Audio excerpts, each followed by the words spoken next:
میں نے 5 منٹ بعد ان چاروں عورتوں کو اپنے تانگے میں سوار کر لیا۔ ان میں ایک بوڑھی اور 3 ادھیڑ عمر تھی۔ تینوں ادھیڑ عمر تانگے کی پچھلی سیٹ پر بیٹھ گئی اور بوڑھی کو میں نے اگلی سیٹ پر بٹھا لیا تاکہ محفوظ رہے۔ وہ سانس ہموار کرنے کے لیے متوقف ہوا تو میں اپنی زبان کو روک نہ سکا۔ میں نے ترنت پوچھا، اس کے بعد تو تانگا چل پڑا ہوگا؟ جی تھانے دار صاحب، تانگا چل پڑا تھا۔ اس نے اس بات میں گردن ہلائی، لیکن شیخو پورا موڑ پر مجھے 1 آدھ منٹ کے لیے تانگا روکنا پڑا تھا۔ شیخو پورا موڑ سے انوار تانگے پر سوار ہوا ہوگا؟ میں نے سوالیہ نظر سے غنی کوچوان کی طرف دیکھا۔ صرف انوار نہیں جناب، اس نے بتایا۔ وہاں سے انوار کے علاوہ ایک اور آدمی بھی میرے تانگے میں بیٹھا تھا۔ یہ میرے لیے ایک انکشاف تھا۔ میں سیدھا ہو کر بیٹھ گیا اور غنی کوچوان سے پوچھا، دوسرا آدمی انور کا ساتھی تھا یا اس سے الگ؟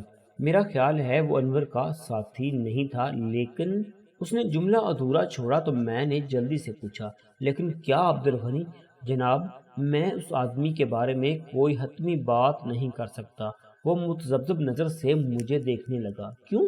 میں نے ایک ایک لفظ پر زور دیتے ہوئے کہا، تم اس بندے کے بارے میں کوئی حتمی بات کیوں نہیں کر سکتے؟ وہ جناب، پہلے تو میں یہی سمجھا تھا کہ وہ انوار کے ساتھ نہیں، عبدالغنی وضاحت کرتے ہوئے بولا، لیکن پپلی والا پہنچنے کے بعد مجھے یوں محسوس ہوا جیسے وہ ایک دوسرے کو اچھی طرح جانتے ہیں۔ تو کیا وہ بندہ بھی پپلی والا تک انوار کے ساتھ گیا تھا؟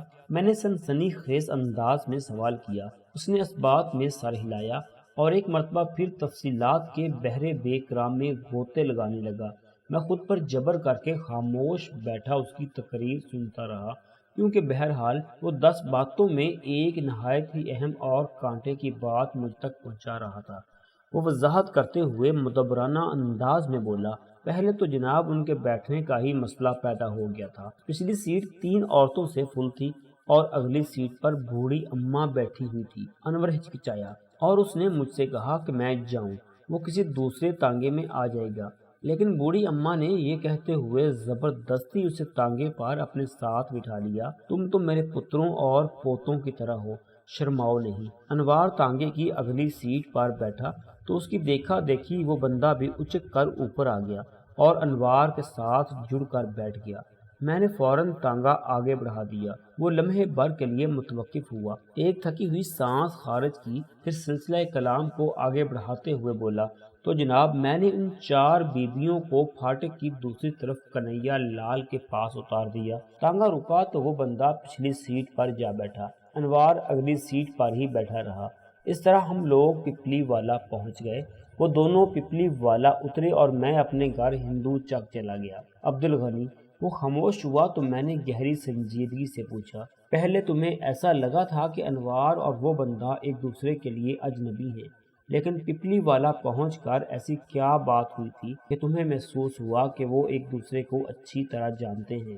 جناب، وہ دونوں پورے راستے خاموش اور ایک دوسرے سے لاتعلق بیٹھے رہے تھے، غنی کوچوان نے حیرت بھرے لہجے میں بتایا، لیکن جب میں نے انہیں پپلی والا اتارا تو وہ ایک ساتھ چلنے لگے تھے اور اس بندے نے باقاعدہ انوار کے ساتھ بات چیت بھی شروع کر دی تھی۔ میں نے اس بات کو کوئی اہمیت نہ دی اور تانگا آگے بڑھا دیا۔ میں گہری سوچ میں ڈوب گیا، پھر عبدالغنی سے پوچھا، تم تو انوار کو اچھی طرح جانتے تھے نا؟ جی ہاں، بالکل جانتا تھا، اس نے اس بات میں جواب دیا۔ مجھے انوار کی موت کا بڑا گہرا صدمہ ہے جناب، وہ بڑا بیبا بندہ تھا جی۔ بولتے بولتے اس کی آواز بھرا گئی۔ میں نے ایک فوری خیال کے تحت اس سے پوچھا، عبدالغنی، کیا تم نے انوار کے ہاتھ میں گہرے نیلے رنگ کا کوئی سفری بیگ دیکھا تھا؟ نہیں جناب، وہ پورے وثوق سے بولا، وہ خالی ہاتھ تھا۔ اور دوسرا بندہ؟ میں نے سوالیہ نظر سے اس کی طرف دیکھا، اس کے پاس بھی سامان نام کی کوئی شے نہیں تھی۔ اس بندے کے حلیے کے بارے میں بتاؤ۔ غنی کوچوان نے مذکورہ بندے کا حلیہ بیان کر دیا، جس میں نمایاں شے اس کے سر کے گھنگریالے بال تھے۔ میں نے غنی سے پوچھا، تمہارے لیے تو وہ شخص بالکل اجنبی تھا نا؟ اس نے اس بات میں گردن ہلا دی۔ میں نے پوچھا، اگر وہ بندہ دوبارہ تمہاری نظر سے گزرے تو تم اسے پہچان لوگے؟ وہ چند لمحات تک مجھے متذبذب دکھائی دیا، پھر بولا، جناب میں نے اس بندے کو رات کے اندھیرے میں دیکھا تھا، اس لیے پورے یقین سے تو نہیں کہہ سکتا، لیکن مجھے امید ہے کہ کہ میں اس کے گھنگریالے بالوں کی وجہ سے پہچان لوں گا۔ یہ تو تمہیں یقین ہے نا کہ وہ بندہ ہندو چک کا رہنے والا نہیں؟ میں نے اتمام حجت کے طور پر پوچھ لیا۔ سوال ہی پیدا نہیں ہوتا جناب، وہ پرسوک لہجے میں بولا۔ میں ہندو چک کے ایک ایک بندے کو اچھی طرح جانتا ہوں۔ میں نے طفیل کو مخاطب کرتے ہوئے پوچھا، اور پپلی والا کے حوالے سے تمہارا کیا خیال ہے؟ غنی نے اس بندے کا جو قد کاٹ اور حلیہ بتایا ہے، کیا ایسا کوئی بندہ پپلی والا میں رہتا ہے؟ چند لمحے سوچنے کے بعد اس نے نفی میں گردن ہلائی اور بتایا، نہیں جناب، اس کا مطلب یہ ہوا کہ وہ باہر کا بندہ ہے۔ میں نے پرخیال انداز میں کہا، وہ شیخو پورہ موڑ سے انوار کے ساتھ پپلی والا پہنچا تھا، اور پھر انوار کو بڑی بے دردی سے موت کے گھاٹ اتار دیا گیا۔ اس آدمی تک پہنچنا بہت ضروری تھا تاکہ انوار کے قتل کا معمہ حل کیا جا سکے۔ میں نے لمحاتی توقف کر کے ایک گہری سانس لی، پھر گہری سنجیدگی سے دونوں کو باری باری دیکھتے ہوئے کہا، تم اپنی آنکھیں کھلی رکھ کر گھومنا، اور یادداشت میں اس بندے کے حلیے کو بھی نقش کر لو۔ میں بھی اپنے طور پر اسے ڈھونڈنے کی کوشش کرتا ہوں۔ وہ بندہ جلد از جلد مجھے چاہیے۔ ٹھیک ہے جناب، وہ یک زبان ہو کر بولے، ہم آپ کی ہدایت پر پوری طرح عمل کریں گے، اور اگر تم لوگوں کو کوئی اور اہم بات پتہ چلے تو پہلی فرصت میں مجھے بتانا، میں نے تاکیدی انداز میں کہا۔ انہوں نے میرا حکم بجا لانے کا وعدہ کیا تو میں نے انہیں جانے کی اجازت دے دی۔ وہ اٹھ کھڑے ہوئے تو میں نے طفیل کو مخاطب کرتے ہوئے کہا، طفیل، تم گھر جا کر اپنے بھائی صدیق کو تسلی دلاسا دینا، میں کل کسی وقت پپلی والا کا چکر لگاؤں گا۔ ٹھیک ہے جناب، میں بھائی صدیق کو سنبھالنے کی کوشش کروں گا، وہ تعاون آمیز انداز میں بولا۔ انہیں رخصت کر کے میں نے کانسٹیبل علی مراد کو اپنے پاس بلایا اور اسے پراسرار گھنگریالے بالوں والے بندے کے بارے میں تفصیل سے آگاہ کرنے کے بعد کہا، علی نواز، تم اس علاقے کے رہنے والے ہو۔ وہ بندہ شیخو پورہ موڑ سے تانگے پر سوار ہوا تھا۔ میں نے اس کا حلیہ تمہیں ذہن نشین کرا دیا ہے، اسے ڈھونڈ نکالنا اب تمہاری ذمہ داری ہے۔ میں اپنی طرف سے پوری کوشش کروں گا ملک صاحب، وہ یقین دہانی کرانے والے انداز میں بولا۔ آگے اللہ کی مرضی۔ اللہ کی مرضی کے آگے تو کچھ بھی نہیں ہوتا علی نواز، میں نے ٹھہرے ہوئے لہجے میں کہا، اور میں اللہ کی رضا کو بڑی اہمیت دیتا ہوں۔ مجھے امید ہے تم مطلوبہ بندے کو تلاش کرنے میں ضرور کامیاب ہو جاؤ گے۔ اللہ آپ کی زبان مبارک کرے ملک صاحب، وہ پرعزم لہجے میں بولا۔ آمین، میں نے صدقے دل سے کہا۔ رات کو سونے سے پہلے میں لباس ضرور تبدیل کر لیا کرتا تھا۔ یہ لباس عام لباس سے ذرا مختلف ہوتا تھا۔ علاوہ ازیں میری ایک پختہ عادت یہ بھی رہی ہے کہ اپنے کوارٹر میں آنے کے بعد جب میں یونیفارم اتار کر گھر کے کپڑے پہنتا تھا تو یونیفارم کی تمام جیبیں اچھی طرح چیک کر لیا کرتا تھا۔ اس روز رات کو جب میں نے یہی عمل دہرایا تو ایک شے کی برآمد پر میں چونک اٹھا۔ وہ ڈاک کا ایک لفافہ تھا۔ سیکنڈ کے 1000ویں حصے میں مجھے یاد آ گیا کہ وہ لفافہ مجھے مقتول کی جامع تلاشی کی دوران میں ہاتھ لگا تھا، اور میں نے چپ چاپ اسے اپنی جیب میں رکھ لیا تھا۔ ذہن میں یہی تھا کہ مشیر نامہ تیار کرنے کے بعد میں اس لفافے کو کھول کر پڑھوں گا، لیکن پھر وہ میرے دھیان سے نکل گیا، اور اب وہ اچانک میرے سامنے آ گیا تھا۔ لفافے کی پیشانی پر انوار کے نام اور سیالکوٹ کی ایک فیکٹری کا پتہ درج تھا۔ یہ کھیلوں کا سامان بنانے والا وہی کارخانہ تھا، یہاں میری معلومات کے مطابق انوار نوکری کرتا تھا۔ میں نے کھلے ہوئے لفافے کو کھول کر اندر جھانکا۔ اندر مجھے طے شدہ ایک کاغذ نظر آیا۔ یہ بچوں کی کسی کاپی سے پھاڑا ہوا صفحہ تھا۔ میں نے اس چوپڑ کاغذ کو کھول کر پڑھا۔ یہ دیکھ کر مجھے شدید حیرت ہوئی کہ اس کاغذ پر صرف ایک سطر تحریر تھی۔ میں نے اس سطر کو پڑھا۔ لکھا تھا، میں پھگن کے پہلے ہفتے میں رہنے آؤں گی، تمہاری رے۔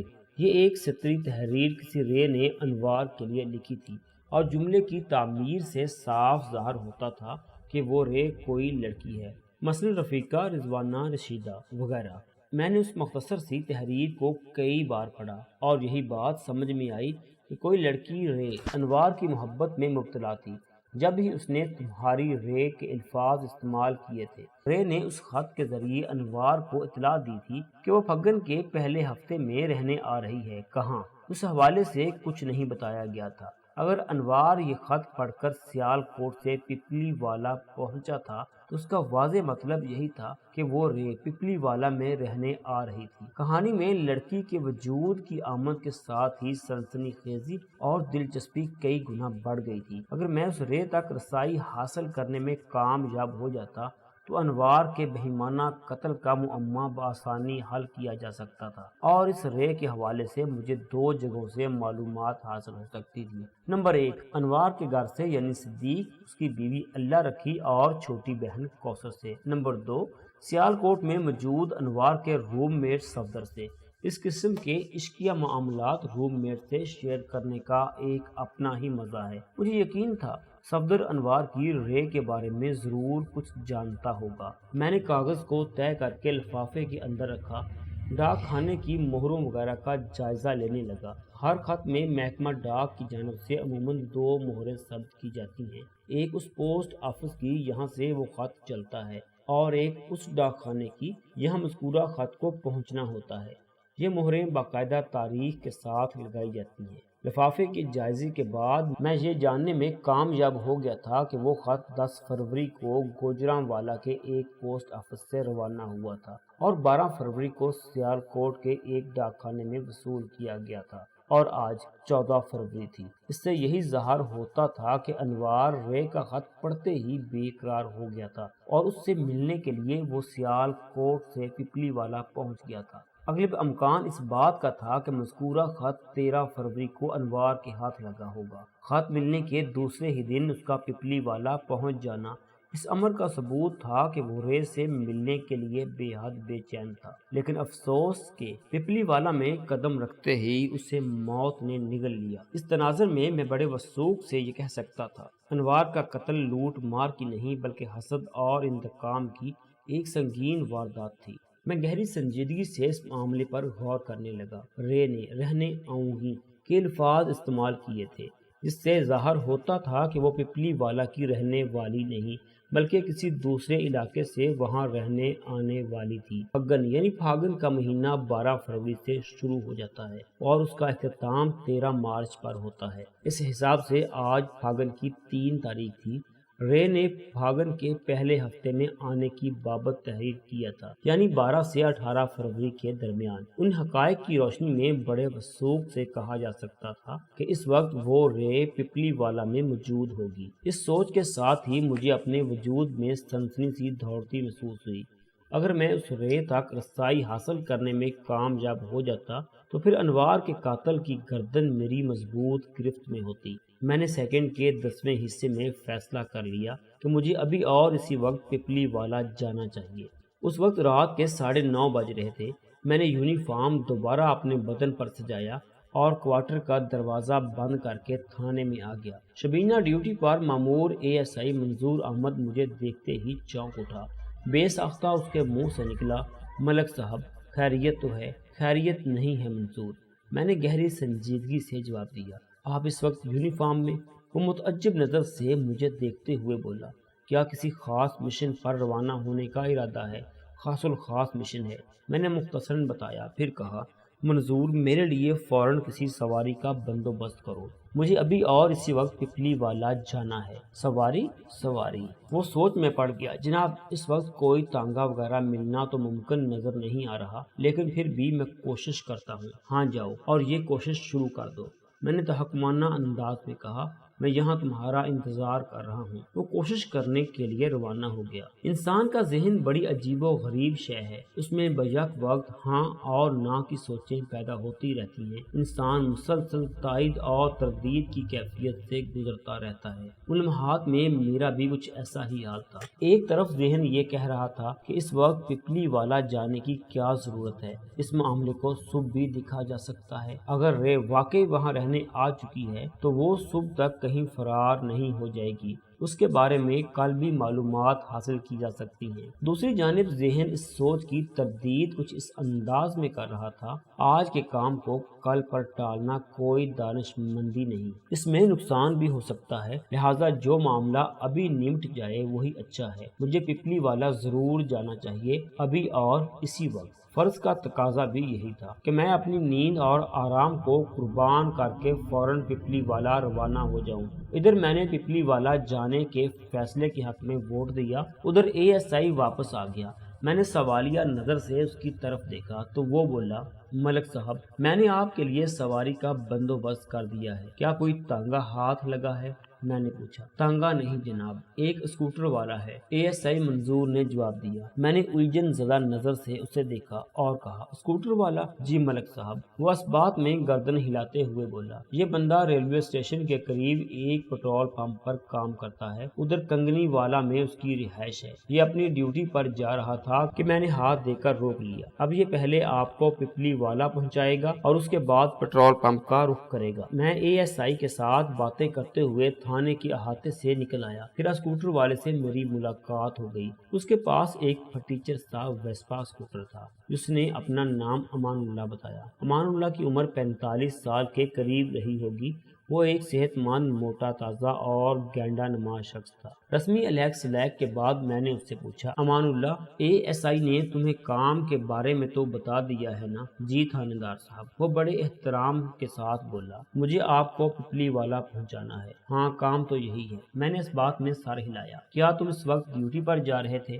جی ہاں، رات میں پورے پٹرول پمپ کو میں ہی سنبھالتا ہوں، اس نے جواب دیا۔ پٹرول پمپ کا مالک مجھ پر اندھا اعتماد کرتا ہے، یہ اسکوٹر بھی اسی نے مجھے دے رکھا ہے۔ بڑی اچھی بات ہے۔ میں نے تعریفی نظر سے اسے دیکھا اور پوچھا، تمہاری ڈیوٹی کتنے بجے شروع ہوتی ہے؟ رات کو 10 بجے جناب، اس نے بتایا، پھر اپنی رسٹ واچ پر نگاہ ڈالنے کے بعد بولا، 10 بجنے میں ابھی 25 منٹ باقی ہیں، میرا خیال ہے میں آپ کو پپلی والا چھوڑنے کے بعد بآسانی اپنی ڈیوٹی پر پہنچ جاؤں گا۔ اگر 5-10 منٹ لیٹ بھی ہو گیا تو کوئی بات نہیں، میں جب تک پٹرول پمپ نہیں پہنچوں گا دن کی ڈیوٹی والا بندہ جائے گا نہیں۔ امان اللہ کی اطمینان بخش وضاحت سننے کے بعد میں نے اس سے پوچھا، کیا خیال ہے، تو پھر چلیں؟ بالکل چلیں جناب، وہ اپنے ویسپا کی طرف بڑھتے ہوئے بولا۔ امان اللہ نے اسکوٹر سٹارٹ کیا اور ہم دونوں اس شیطانی چرخے پر سوار ہو کر پپلی والا کی جانب روانہ ہو گئے۔ تھانے سے نکلتے وقت میں نے ASI منظور احمد کو سختی سے ہدایت کر دی تھی کہ میری غیر موجودگی میں وہ چوکس اور ہوشیار رہے۔ اس نے میرے حکم پر عمل کرنے کا وعدہ کیا۔ منظور احمد بہت ہی محنتی اور سمجھدار شخص تھا، مجھے امید تھی کہ وہ آگے چل کر بہت ترقی کرے گا۔ پولیس ڈپارٹمنٹ میں اس وقت بھی اور آج بھی ایسے فرض شناس اور بہادر لوگوں کی کمی ہمیشہ محسوس ہوتی رہی ہے۔ امان اللہ نے مجھے صدیق پرچون والے کے گھر کے سامنے ڈراپ کیا تو میں نے اسے دعا دی، اللہ تمہارے نام کی لاج رکھے۔ جی؟ وہ حیرت بھری نظر سے مجھے دیکھنے لگا۔ میں کچھ سمجھا نہیں جناب۔ میں نے فوراً وضاحت کر دی، دیکھو تمہارا نام امان اللہ ہے، یعنی ایسا شخص جو اللہ کی امان و سلامتی میں ہو، قدرت یوں ہی تمہاری حفاظت کرتی رہے۔ اس دعا کا بہت بہت شکریہ تھانے دار صاحب، وہ ممنونیت بھرے لہجے میں بولا۔ آپ مجھے دوسرے پولیس والوں سے بہت مختلف لگے ہیں، اس لیے میں آپ سے ایک سوال کرنے کی ہمت کر رہا ہوں۔ ہاں ہاں ضرور، اس کی سوالیہ نظر کے جواب میں نے کہا، ایک نہیں، تم 10 سوال پوچھ سکتے ہو۔ 10 نہیں، صرف ایک جناب، وہ 2 ٹوک انداز میں بولا، پھر اپنا مدعا بیان کرتے ہوئے پوچھا، آپ کی دعا اور میرے نام کی لاج رکھتے ہوئے اللہ مجھے تو اپنے حفظ و ایمان میں رکھے گا، لیکن کوئی ایسا فارمولہ یا وظیفہ بھی ہے کہ ہمارا پٹرول پمپ کسی کی زیادتی کا نشانہ بننے سے محفوظ رہے؟ آخر تمہارے پٹرول پمپ کے ساتھ ایسا کیا ہو گیا ہے؟ میں نے تشویشناک نظر سے امان اللہ کی طرف دیکھا۔ اس کے پیچیدہ سوال نے مجھے گڑبڑا کر رکھ دیا تھا۔ جناب، چند لوگوں نے ہمیں بہت پریشان کر رکھا ہے، وہ مسکین سی صورت بنا کر بولا۔ کون ہیں وہ کم بخت؟ میں نے پوچھا۔ وہ آپ ہی کے پیٹی بھائی ہیں جناب، اس نے دکھی لہجے میں بتایا۔ اوہ، میں ایک گہری سانس خارج کر کے رہ گیا۔ اب یہ وضاحت سے بتانے کی ضرورت تو نہیں کہ ان لوگوں نے ہمیں کس طریقے سے تنگ کر رکھا ہے۔ امان اللہ نے شاکی لہجے میں کہا، ماشاء اللہ، آپ سمجھدار ہیں، فوراً سمجھ گئے ہوں گے کہ میرا اشارہ کس مسئلے کی جانب ہے۔ لگتا ہے تم بھتہ گیری وغیرہ کی بات کر رہے ہو۔ میں نے اس کی آنکھوں میں دیکھتے ہوئے پوچھا، آپ کا کا اندازہ بالکل درست ہے جناب، وہ اسبات میں گردن ہلاتے ہوئے بولا۔ ہم بتہ دے دے کر تنگ آ چکے ہیں۔ جس ڈپارٹمنٹ کی سر بلندی کے لیے میں رات دن کوشاں رہتا تھا، جب اس کے بارے میں کوئی ایسی خبر سننے کو ملتی تھی تو میرا سر شرم سے جھک جاتا تھا۔ لیکن سب سے زیادہ دکھ کی بات یہ ہے کہ اس شرمندگی سے وہ حقیقت بدل نہیں پاتی جس کی نشاندہی امان اللہ کر رہا تھا۔ امان اللہ، میں نے گمبھیر لہجے میں کہا، تم جس پیٹرول پمپ پر سپروائزر ہو وہ اگرچہ میرے تھانے کی حدود میں نہیں آتا، لیکن پھر بھی میں وعدہ کرتا ہوں کہ میں کسی نہ کسی طرح تمہارا یہ مسئلہ ضرور حل کروا دوں گا۔ یہ تو آپ کا بڑا احسان ہوگا جناب، وہ تشکر آمیز انداز میں بولا۔ پھر وہ مجھ سے پرجوش مصافحہ کر کے رخصت ہو گیا۔ میں 2 قدم آگے بڑھا اور صدیق کی دہلیز پر پہنچ کر دستک دینے لگا۔ امان اللہ کے کردار اور گفتار نے مجھے بے حد متاثر کیا تھا۔ یہ اس کا ایک نیک اور قابل قدر عمل تھا کہ وہ اپنے ویسپا پر مجھے پپلی والا تک چھوڑنے آ گیا تھا۔ اس سے ظاہر ہوتا تھا کہ وہ نہ صرف ایک امن پسند اور شریف شہری ہے بلکہ قانون کا احترام کرنا بھی جانتا ہے۔ علاوہ ازیں اس کے کردار کا سب سے زیادہ لائق تحسین پہلو یہ تھا کہ اسے اس پٹرول پمپ کے معاملات کی بڑی فکر تھی جہاں وہ ملازم تھا۔ وہ پٹرول پمپ اس کی ملکیت نہیں تھا، لیکن وہ اسے اپنا سمجھتے ہوئے اس کے لیے پریشان تھا۔ ایسے مخلص، محنتی اور اپنے مالک سے وفادار ملازم بہت کم دیکھنے میں آتے ہیں۔ یہ امان اللہ کی کردار کی سر بلندی ہی تھی کہ پٹرول پمپ کا مالک اس پر اندھا اعتماد کرتا تھا۔ آمد و رفت کے لیے اسے ایک اسکوٹر بھی دے رکھا تھا۔ ان لمحات میں اس کے لیے میرے دل سے ایک مرتبہ پھر دعا نکلی، اے اللہ تو اس امان اللہ کو اپنی امان میں رکھنا۔ تو دوستو، یہ تھی ہماری آج کی سٹوری۔ جانے سے پہلے اس ویڈیو کو لائک کریں، شیئر کریں، کمنٹ باکس میں اپنی رائے کا اظہار ضرور کریں۔ چینل کو سبسکرائب کر لیں اگر سبسکرائب نہیں کیا تو۔